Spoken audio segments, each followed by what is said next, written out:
بسم الله الرحمن الرحيم والصلاة والسلام على أشرف المرسلين وعلى آله وصحبه وسلم تسليما. Chères sœurs, chers frères, salam alaykum wa rahmatullahi ta'ala wa barakatuh. Bienvenue à cette 29e soirée de Layali al-Wisal. J'ai le plaisir d'évoquer à nouveau ensemble l'importance des valeurs spirituelles, soufis, et en particulier la question de leur transmission essentielle dans la période actuelle. Le but du soufisme, qui est la dimension intérieure spirituelle de l'islam, est la purification du cœur et l'élévation de l'âme pour parvenir à une joie et une paix intérieure grâce à la proximité avec Allah. Le soufisme, comme science du cœur et du comportement et l'éducation de l'âme, reflète les valeurs nobles qui sont le fruit des spiritualités vécues au quotidien. En prônant une éthique, une sagesse de vie, le soufisme éclaire nos esprits, nourrit nos âmes et nous fait parvenir en même temps à une conscience plus profonde de soi et à la connaissance d'Allah, comme le dit le hadith authentique du prophète sallallahu alayhi wa sallam, celui qui se connaît soi-même connaît son Seigneur. Depuis son origine, le soufisme est une voie de transmission du maître au disciple, des valeurs morales nobles enseignées par notre bien-aimé, le prophète sallallahu alayhi wa sallam. Ces valeurs du soufisme ne sont pas des valeurs éphémères ni matérielles, mais des valeurs universelles, intemporelles et valables pour toute l'humanité. Vu la double nature de l'âme humaine, elle a besoin d'un côté matériel et un côté spirituel pour l'équilibre de la personne, de l'être humain. Et comme on nourrit le corps, il faut nourrir le cœur. Nourrir le cœur, c'est par la relation avec le divin. Parmi ces valeurs transmises par l'éducation soufie, à travers les pratiques et grâce au compagnonnage du maître vivant, on peut citer les suivantes. Tout d'abord, l'éducation soufie souligne toute l'importance de la bonne intention, comme le dit les hadiths, veulent que par leur intention qui les motive, et chacun n'a pour lui que ce qu'il a eu réellement l'intention de faire. On peut également citer cette sagesse de Ibn Ata'illah al-Iskandari. Les actes sont des formes vides, mortes dans leur secret et l'intention qui se trouve en elles. En purifiant notre intention, l'éducation soufie transforme notre regard. Elle donne sens à la vie et à nos actions quotidiennes, ainsi qu'à nos réalisations et à nos échecs. Le cheminement soufi voit Dieu partout, dans les bienfaits et dans les épreuves, et il le remercie et l'invoque en tout temps. Avec l'éveil du cœur, c'est l'œil du cœur qui s'ouvre progressivement. Il nous fait voir tout notre environnement et même notre avenir avec optimisme, certitude et le sentiment de complétude.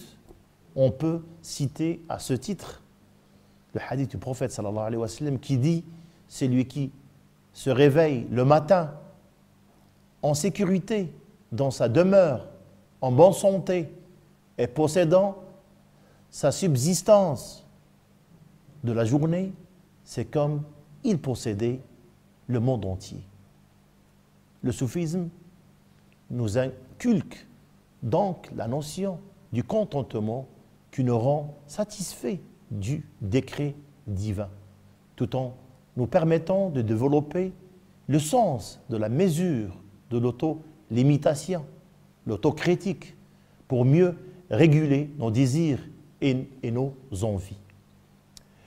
Une autre valeur aussi centrale que le soufisme nous transmet consiste à vivre et à profiter pleinement de l'instant présent avec une conscience éveillée et une reconnaissance permanente, comme le souligne le hadith Qudsi, « Ô fils d'Adam, ne me demande pas les subsistances de demain comme je ne t'ai demandé l'action de demain. » Nous pouvons aussi citer les valeurs de miséricorde, d'indulgence et de pardon que le cheminant renforce dans son cheminement vers Dieu. Dans un autre hadith Qudsi, Dieu dit « Ô fils d'Adam, tant que tu m'invoques et tu espères en moi, je t'absoudrai malgré ce qui s'est produit de toi et je ne m'en soucierai pas. »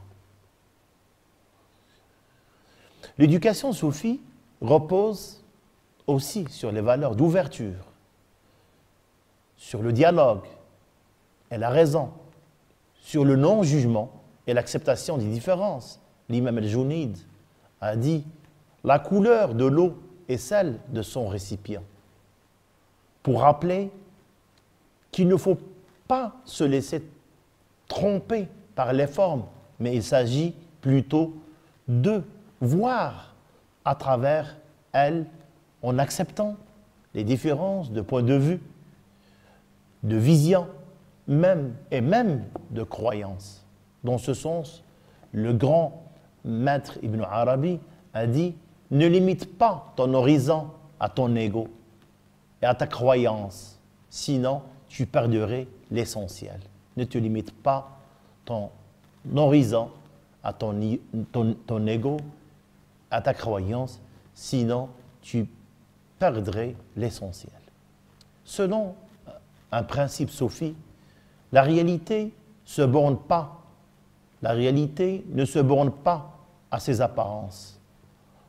En tant qu'être humain, le soufisme pousse à regarder au-delà de l'aspect superficiel des choses, en travaillant sur son intériorité pour percevoir Dieu aussi bien à l'extérieur qu'à l'intérieur et parvenir ainsi à l'unicité. Enfin, le soufisme nous apprend aussi que nous sommes tous rattachés par un même fil, malgré nos différences. Les valeurs de convivialité et de vivre ensemble sont fondamentales et notre voie bénie s'inscrit parfaitement dans la transmission de ces valeurs.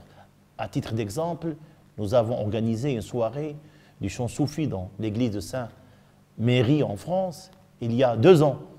Et récemment, la Fondation Al-Multaqa a eu l'honneur d'accueillir Monseigneur Nicolas, archevêque de Paris et patriarche, à l'occasion de la conférence internationale du soufisme le mois dernier, 2 événements majeurs qui illustrent cette ouverture du dialogue et du vivre ensemble.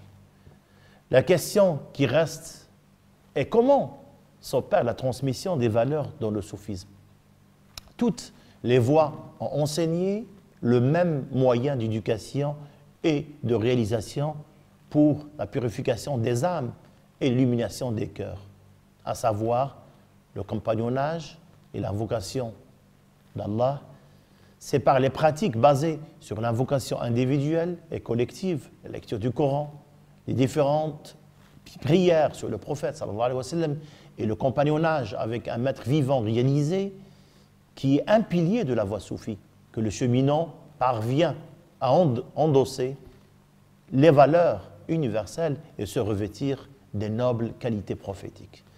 Par l'invocation, nous entrons dans un espace intime avec Dieu et par là, nous développons une paix intérieure, une quiétude du cœur évoquée dans le Saint-Coran. Ceux qui y ont cru et dont les cœurs se tranquillisent à l'évocation d'Allah, certes, c'est par l'évocation d'Allah que les cœurs se tranquillisent. En nous éveillant à notre nature profonde, l'invocation d'Allah nous fait contempler sa miséricorde, sa générosité, son indulgence et son amour inconditionnel envers nous. L'invocation nous ressource et nous apaise. Elle nous débarrasse de l'anxiété et de la peur, comme le dit cet autre verset du Coran, n'est-ce pas lui qui répond à un angoissé quand il l'invoque et qui enlève le mal? Dans le soufisme, le maître vivant agit comme le transmetteur de l'influx spirituel et il accompagne le disciple dans son évolution dans un face à face des cœurs, des cœurs sincères, orientés uniquement pour la face d'Allah. Sa présence, ses actes, ses recommandations rappellent toujours la présence divine. Dans un hadith authentique, un compagnon du prophète sallallahu alayhi wa sallam demanda au prophète, quelle est la meilleure personne auprès de laquelle on s'assoit? Le prophète répondit, celui dont la vue vous rappelle Dieu, dont les paroles ajoutent à votre science et dont les actes vous rappellent l'au-delà. Ce qui montre la nécessité de la bonne compagnie pour assurer le bon cheminement vers la connaissance de Dieu. En ce sens, la compagnie d'un maître spirituel réalisé, un connaisseur d'Allah, expert de l'éducation des âmes, comme il y a d'autres experts de d'autres domaines scientifiques, des sciences exotériques, il existe un expert des sciences de l'éducation de l'âme et de la purification des cœurs, qui aide à révéler à chacun le trésor qui est au fond de lui. Allah dit dans ce sens, ô vous qui croyez, craignez Allah et soyez avec les véridiques. Ô vous qui croyez, craignez Allah et soyez avec les véridiques. Il y a encore, c'est lui qui en six jours a créé les cieux, la terre et tout ce qui existe entre eux. Et le tout miséricordieux s'est établi ensuite sur le trône. Interroge donc qui est bien informé de lui. Interroge donc qui est bien informé de lui. Pour conclure, depuis toujours, l'institution soufie vise l'édification de l'homme complet et universel. Et notre voie poursuit cette noble mission pour donner naissance à une génération ouverte d'esprit, imprégnée des valeurs de citoyenneté, de vivre ensemble, de tolérance, de paix, qui incarne cette face lumineuse, spirituelle et précieuse de l'islam. Puisse Dieu faire de nous des ambassadeurs de l'islam, des valeurs et du bel agir afin de propager la paix et la joie partout. Qu'Allah fasse de nous des citoyens responsables qui agissent avec dévouement et amour pour nos pays respectifs. Qu'Allah accompagne Sa Majesté le roi Mohammed VI, que Dieu l'assiste dans toutes ses actions pour promouvoir les valeurs de solidarité, de fraternité, d'entraide, de miséricorde et de paix. Puisse Dieu nous protéger de toutes les maladies et de tous les maux. Qu'Allah vous donne la joie, le bonheur intérieur et extérieur et l'épanouissement. Je vous remercie. Wassalamu alaikum wa rahmatullahi ta'ala wa barakatuh.